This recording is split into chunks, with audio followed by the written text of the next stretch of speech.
Morning everyone. आज हम लोग जो केस लॉ डिस्कस कर रहे हैं बहुत इम्पोर्टेंट है। It is regarding GST on development right. इसको लेके बहुत सारा इश्यूज है जो हम लोग यहाँ पे डिस्कस करेंगे कि किस इशू में मतलब क्या ग्राउंड्स था, क्या रिस्पोंडेंट मतलब डिपार्टमेंट का क्या काउंटर आर्ग्यूमेंट्स था और क्या कोर्ट हेल्प किया, और उसके अलावा इसमें और क्या क्या इश्यूज इन्वॉल्व हो सकते हैं वो सब हम लोग डिस्कस करेंगे। तो यहाँ पे जो पेटिशनर था, petitioner was Prahita Construction Private Limited. Prahita Construction Private Limited जो है वो एक डेवलपर है।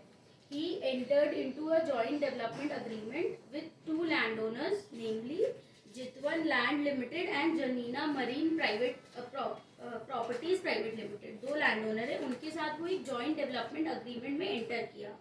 तो थोड़ा सा ब्रीफ देते हैं कि जॉइंट डेवलपमेंट अग्रीमेंट क्या होता है। जॉइंट डेवलपमेंट अग्रीमेंट होता है कि सपोज अगर कोई लैंड ओनर है जो लैंड पोजेस करता है, होल्ड करता है, उसको अगर अपना कोई प्रॉपर्टी डेवलप करना है लेकिन उसके पास इनफ रिसोर्सेज नहीं है उस प्रॉपर्टी को डेवलप करने के लिए, तो वो कोई डेवलपर को ढूंढता है।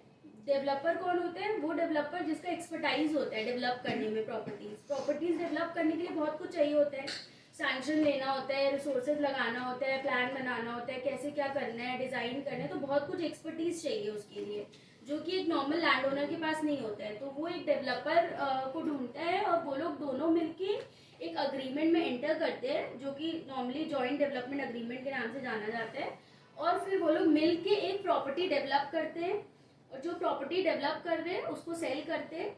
और उसका जो कंसिडर मतलब अब अगर लैंड ओनर अपना लैंड दे रहा है तो उसको कुछ चाहिए समथिंग इन रिटर्न, और जो डेवलपर अपना एक्सपर्टीज दे रहा है, अपने एक्सपेंसेस लगा रहा है, डेवलपमेंट कर रहे हैं, तो उसको भी कुछ चाहिए समथिंग इन रिटर्न। तो क्या होता है, इनका जो अरेंजमेंट होता है वो ईदर रेवेन्यू शेयरिंग होता है और एरिया शेयरिंग होता है। रेवेन्यू शेयरिंग मतलब पूरा प्रॉपर्टी वो लोग बेचेगा, उससे जो पैसा मिलेगा वो लोग आपस में बांट लेगा, जो भी प्री डिसाइडेड रेशियो होता है उसमें।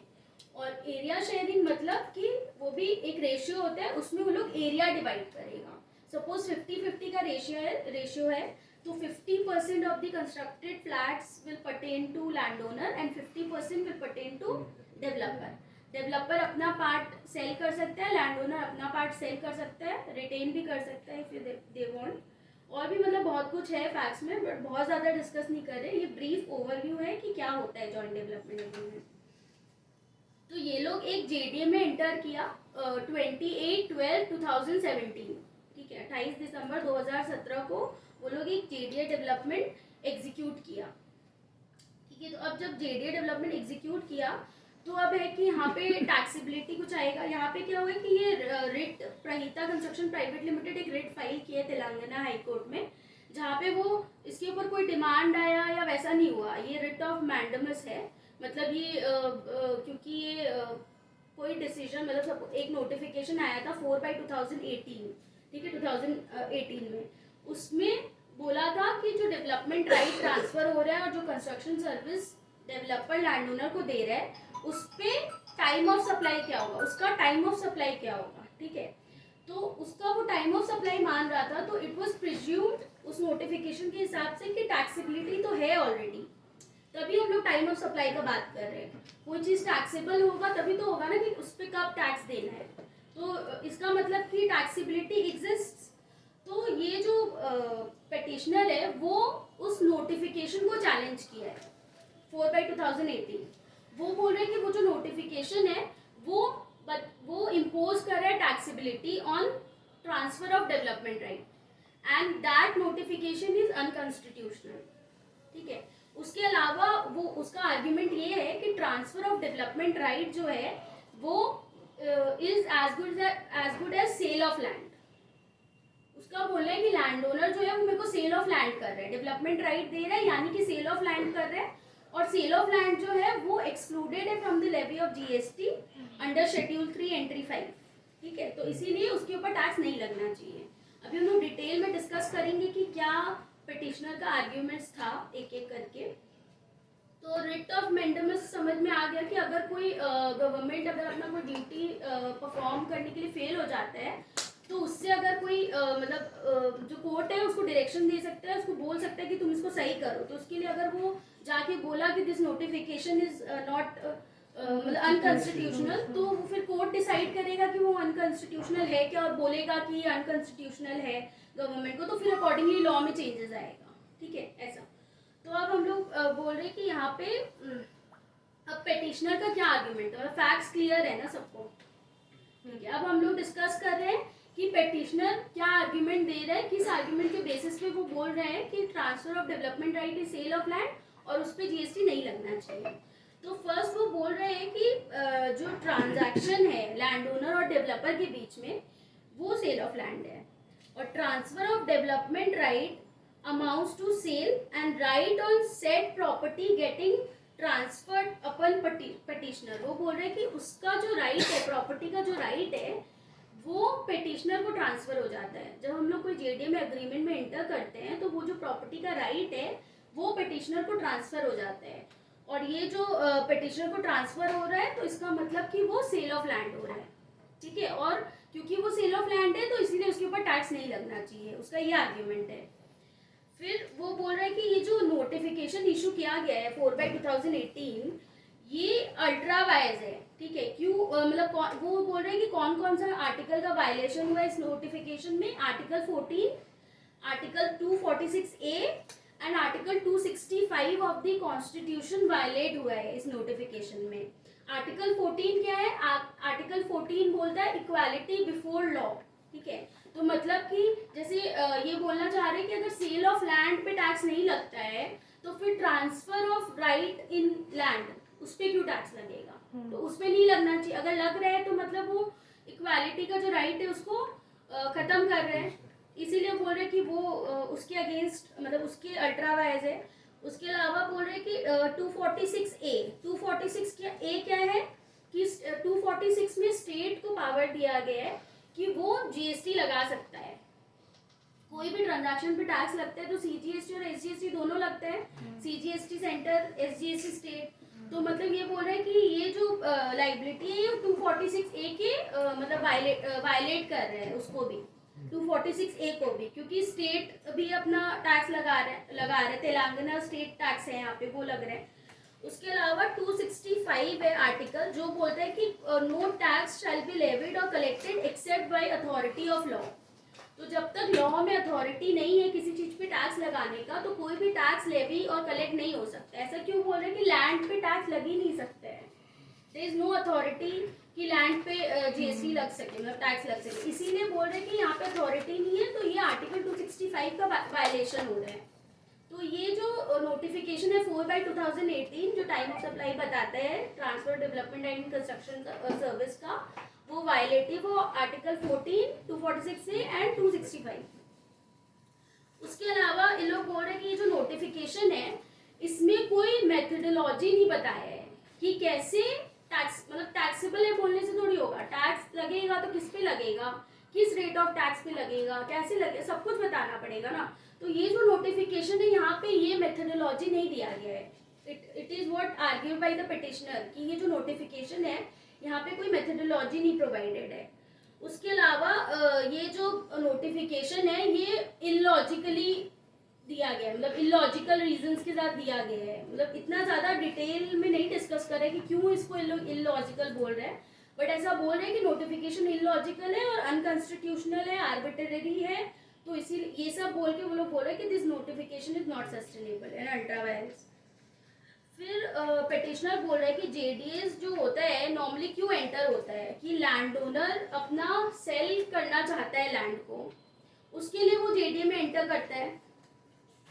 और क्या करता है, लैंड ओनर अपना लैंड को सेल कर रहा है और उसके बदले उसको क्या मिल रहा है, कंस्ट्रक्टेड फ्लैट्स मिल रहे हैं या पैसा मिल रहा है। तो अल्टीमेटली लैंड ओनर क्या कर रहा है, वो तो अपना लैंड ही दे रहा है ना, तो it is a sale of land, वो तो अपना लैंड दे रहा है।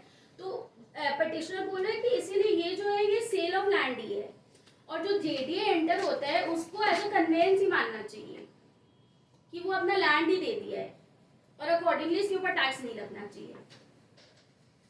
फिर बोल रहे हैं कि यहाँ पे ट्रांसफर ऑफ डेवलपमेंट राइट में क्या होता है कि सब्सटैंटिव ट्रांसफर होता है, डेवलपमेंट राइट का सब्सटैंटिव ट्रांसफर होता है टू दी डेवलपर, तभी वो किसी और को सेल कर पाते हैं।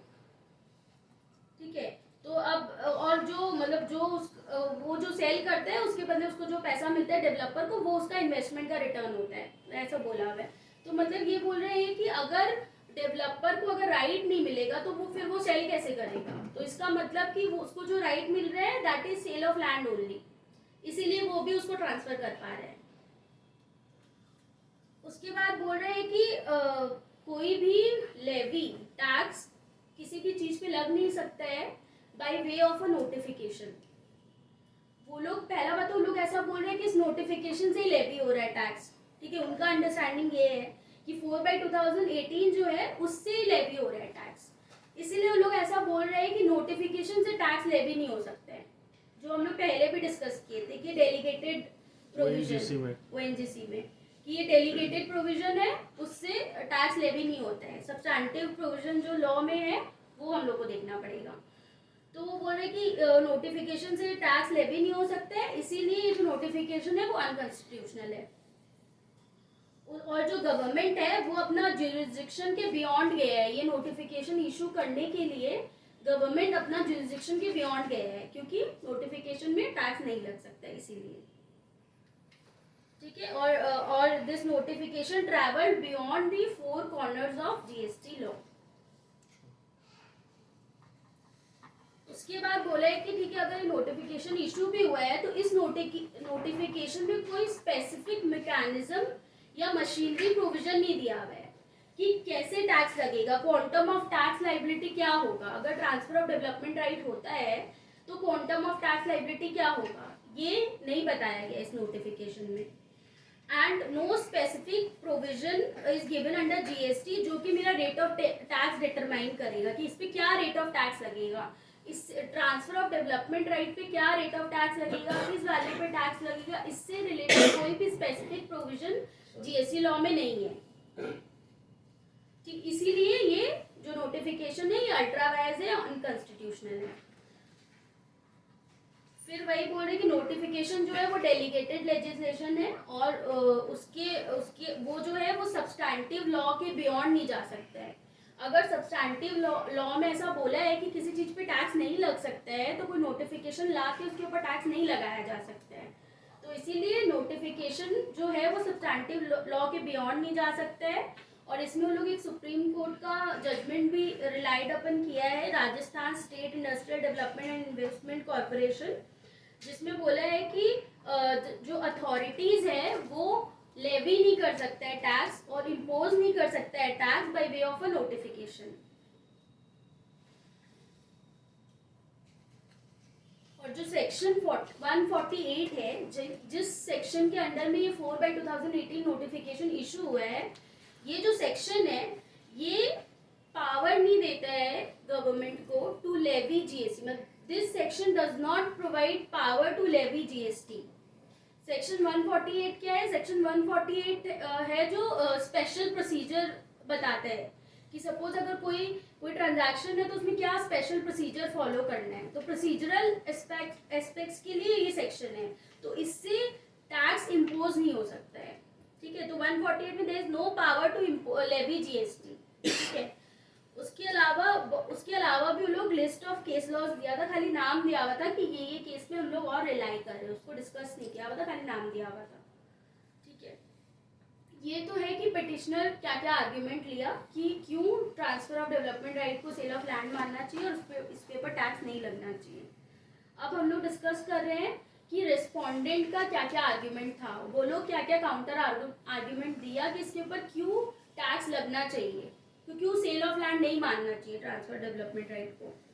तो वो लोग क्या किया, पूरा जेडी अग्रीमेंट का जो इम्पोर्टेंट क्लॉजेज है वो सारा रेफर किया और उसको डिस्कस किया, और उसके बेसिस पे उन लोग ये निकाला कि ये सेल ऑफ लैंड नहीं है। क्यों नहीं है, अब सारा क्लॉजेस को मतलब लोग बोला कि क्लॉजेस ऑफ जेडी को डिस्कस किया डिटरमाइन करने के लिए कि ये कोई आउटराइट सेल ऑफ लैंड है या फिर ये खाली ट्रांसफर ऑफ डेवलपमेंट राइट है।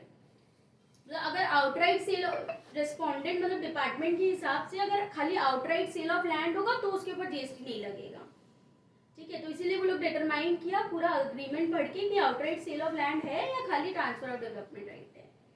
तो अब ये लोग पढ़ के ऐसा बोल रहे हैं कि जो क्लॉजेज है उससे क्लियर इंडिकेशन है कि यहाँ पे कोई outright sale in the name of developer नहीं हो रहा है, क्योंकि जो ओनरशिप, राइट और टाइटल है वो सारा लैंड ओनर के पास रहता है। उन लोग एक अग्रीमेंट, एक क्लॉज पढ़ा जहाँ पे था कि अगर टाइमली कंप्लीशन नहीं करता है डेवलपर, अगर प्रोजेक्ट का कंप्लीशन टाइमली नहीं करेगा तो लैंड ओनर के पास राइट है कि वो कॉन्ट्रैक्ट को ख़त्म कर देगा। तो इसका मतलब इन लोग इससे ये कंक्लूड कर रहे हैं कि लैंड ओनर के पास राइट है कि वो उसको ख़त्म कर सकता है। तो इसका मतलब कि आउटराइट सेल नहीं हो रहा है डेवलपर को, developer is not becoming the owner of the property. उसके अलावा बोले कि कोई स्पेसिफिक सेल ऑफ लैंड नहीं है, जो लैंड है वो हमेशा लैंड ओनर को ही बिलोंग कर रहा है। और जो नोटिफिकेशन के लिए जो लोग बोला कि अल्ट्रा वायर्स है, तो ये लोग बोल रहे हैं कि जो नोटिफिकेशन है वो कौन इशू किया है, वो जीएसटी काउंसिल इशू किया है।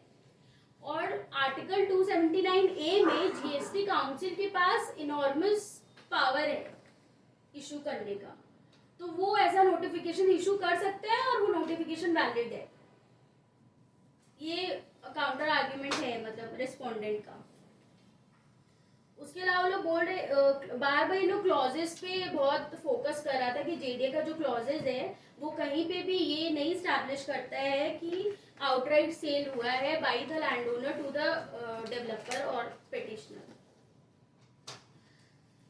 बोले खाली जेडीए एग्जीक्यूट करने का मतलब ये नहीं होता है कि राइट, टाइटल एंड ओनरशिप, ये तीन वर्ड बार बार यूज कर रहे हैं कि राइट, टाइटल एंड ओनरशिप, ये तीनों stand transfer to the petitioner. JDA execute करने से right, title and ownership developer को नहीं ट्रांसफर होता है।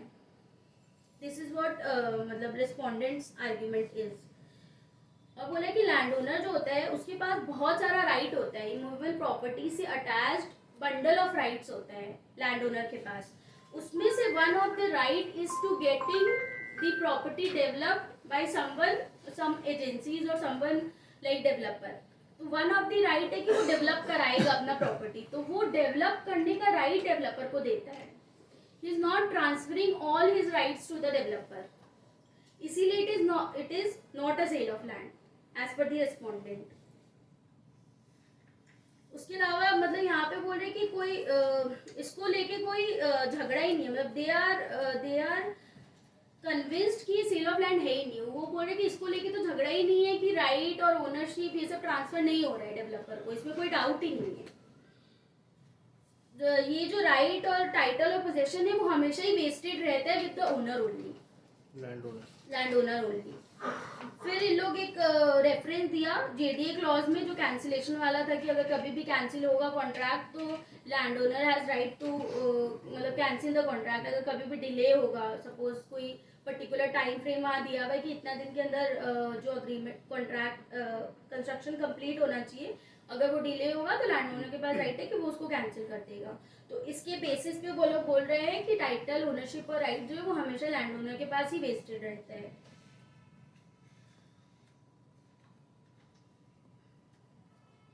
उसके अलावा बोल रहे हैं कि जो जेडीए का क्लॉजेज है उसमें ये भी दिया हुआ है कि जब प्रोजेक्ट कंप्लीट हो जाएगा उसके बाद लैंड डेवलपर का जो पोर्शन होगा वो उसको कन्वे किया जाएगा बाय द लैंड ओनर। क्या होता है कि अगर सपोज अगर हम लोग एरिया शेयरिंग भी कर रहे हैं 50-50, तो जो डेवलपर का 50% एरिया है वो क्या करेगा, टाइम टू टाइम सेल करेगा, अग्रीमेंट टू सेल करेगा, कन्वेंस नहीं होगा, अग्रीमेंट टू सेल होगा। अग्रीमेंट टू सेल कर रहे हैं, ठीक है, और फिर बाद में जो एरिया बच जाता है जो वो नहीं सेल कर पाया, सपोज 20% बच गया, तो उसके रिस्पेक्ट में कन्वेंसिंग किसके फेवर में होगा, डेवलपर के फेवर में होगा। तो वो कन्वेंसिंग कब होगा, जब पूरा प्रोजेक्ट कंप्लीट हो जाएगा। तो वो बोल रहे हैं कि वो एरिया के रिस्पेक्ट में जो कन्वेंसिंग होता है जो डेवलपर को दिया जाता है वो at the end of the project होता है। इसका मतलब कन्वेंसिंग जब बाद में हो रहा है तो उसका मतलब ट्रांसफर ऑफ ओनरशिप उस टाइम हो रहा है। तो इससे भी वो ये बोलना चाह रहे हैं कि at the time of execution of JDA there is no transfer of ownership to the petitioner, इसीलिए सेल ऑफ लैंड नहीं है।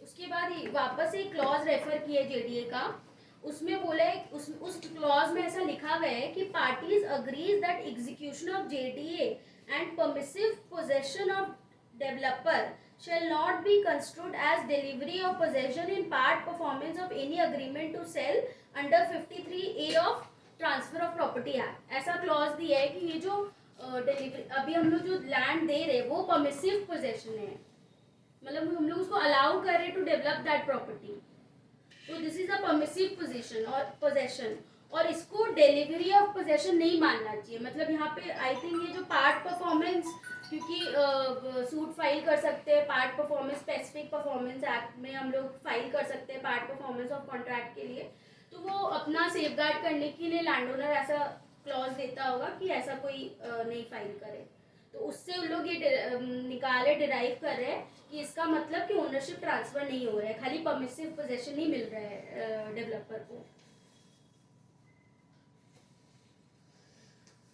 और यहाँ पे क्या होता है कि अब जैसे हम लोग बोलते हैं क्या होता है कि लैंड डेवलपर जो अपना पार्ट सेल कर रहे हैं, तो पोजेशन मतलब अग्रीमेंट टू सेल तो एग्जीक्यूट करता है, लेकिन अल्टीमेटली जो ओनरशिप होता है वो डायरेक्टली हम लोग बोलते हैं बायर्स को ही ट्रांसफर होता है ना। रजिस्ट्री कब ट्रांसफर होता है ओनरशिप? जब रजिस्ट्री होता है, रजिस्टर होता है। तो रजिस्ट्री किसके नाम पे होता है? जब भी कोई फ्लैट खरीदने जाते हैं तो बायर के नाम पे रजिस्ट्री होता है ना, तो इसका मतलब कि अल्टीमेटली जो ओनरशिप ट्रांसफर हो रहा है वो बायर्स को ट्रांसफर होता है। तो डिपार्टमेंट भी ये बोल रहा है कि जो ट्रांसफर ऑफ ओनरशिप है वो बायर्स के नाम पे होता है, वो पिटिशनर के नाम पे नहीं होता है, इसीलिए भी it is not sale of land.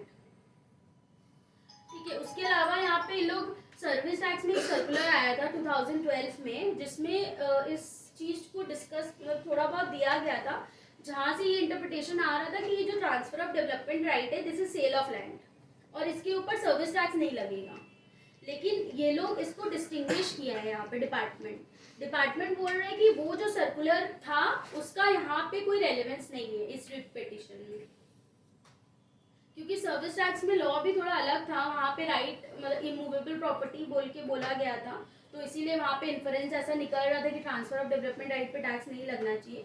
लेकिन यहाँ पे क्या किया है, यहाँ पे ये लोग जीएसटी में खाली सेल ऑफ लैंड को outside the ambit of GST रखा है, मतलब बाई शेड्यूल 3, और उसके अलावा भी बहुत कुछ है जो अभी हम बाद में डिस्कस करेंगे ये केस लॉ खत्म करने के बाद। ठीक है, उसके बाद फिर उन लोग एक इनकम टैक्स का एक जजमेंट है बलबीर सिंह मैनी का, सुप्रीम कोर्ट का, वो जजमेंट भी उन लोग रेफर किया था। वो जजमेंट में बेसिकली मतलब था कि अग्रीमेंट क्योंकि रजिस्टर्ड नहीं है, जो लोग अग्रीमेंट जेडी का किया था वो रजिस्टर्ड नहीं था, तो इसीलिए कोई कैपिटल गेन अराइज नहीं हो रहा था लैंड ओनर के हाथ में। बहुत अच्छे से नहीं स्टडी किया, मतलब ये बेसिक जो हमको समझ आया कि वहाँ पे बोला कि फिर उस केस में कैपिटल गेन नहीं अराइज होगा लैंड ओनर के हाथ में। और फिर बोल रहे हैं लोग कि जो नोटिफिकेशन बाय 4/18 है उसमें कोई भी चार्ज क्रिएट नहीं किया जा रहा है फॉर टैक्स।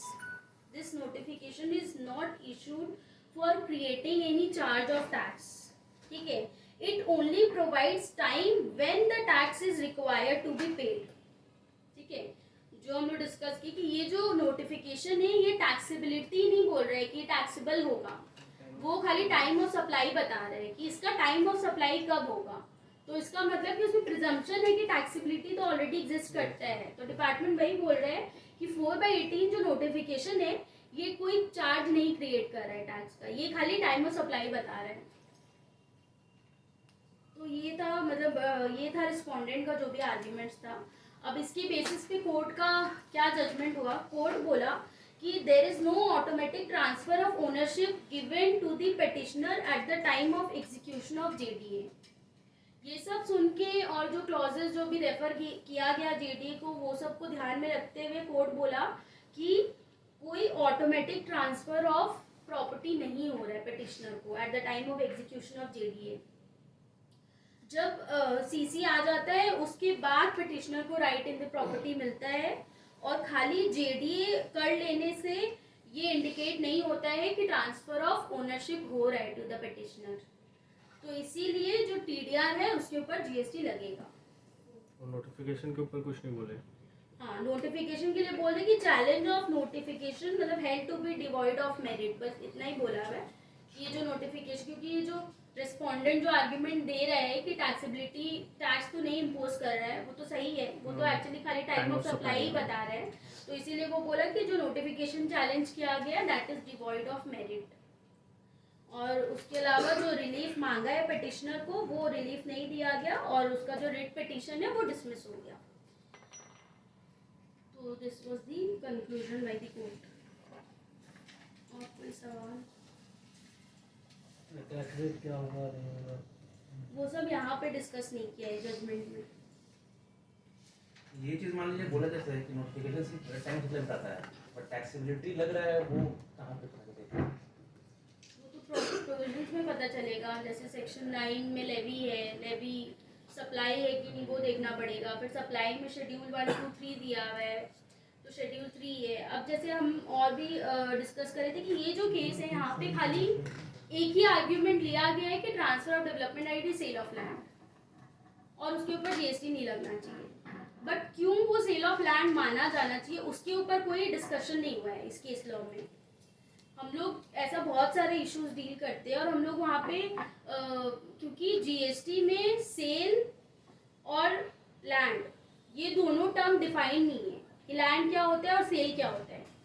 तो जब तक सेल और लैंड हम लोग डिफाइन नहीं करेंगे, उसको एनालाइज नहीं करेंगे, तो हम कैसे डिराइव करेंगे कि वो सेल ऑफ लैंड है कि नहीं है। तो इस मतलब केस लॉ में ये सब कुछ भी डिस्कशन नहीं हुआ है।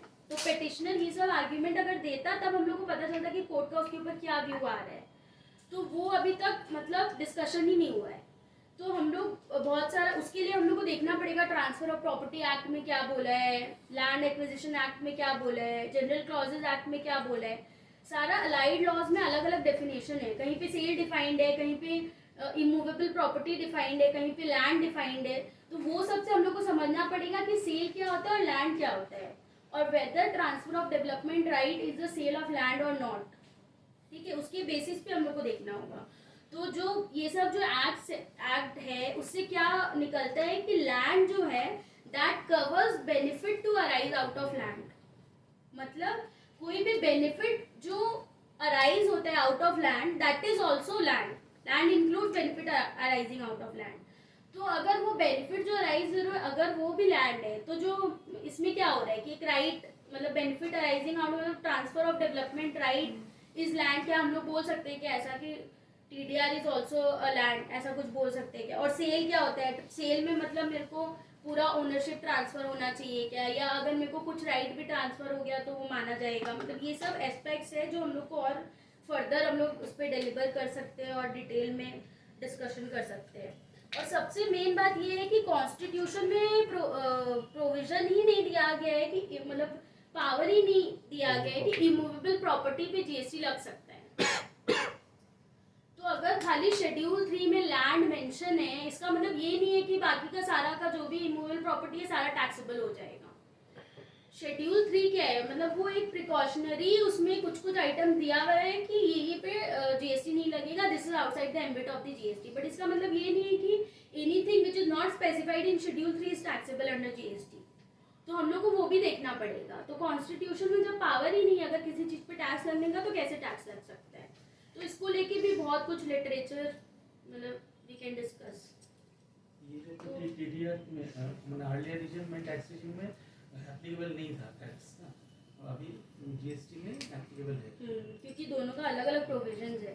पहले जो प्रोविजंस था वो इमूवेबल प्रॉपर्टी को एक्सक्लूड करता था सर्विस का डेफिनेशन से, इसीलिए उस टाइम पे टैक्स नहीं लगता था। लेकिन अभी क्या है खाली सेल ऑफ लैंड बोला है, तो इसकी वजह से ये लिटिगेशन मतलब आ रहा है, ये व्यू आ रहे हैं अलग अलग किसके ऊपर टैक्स लग सकता है। ऐसा सेल ऑफ लैंड छोड़ के बाकी सभी टैक्सेबल है इसके मतलब उसके हिसाब से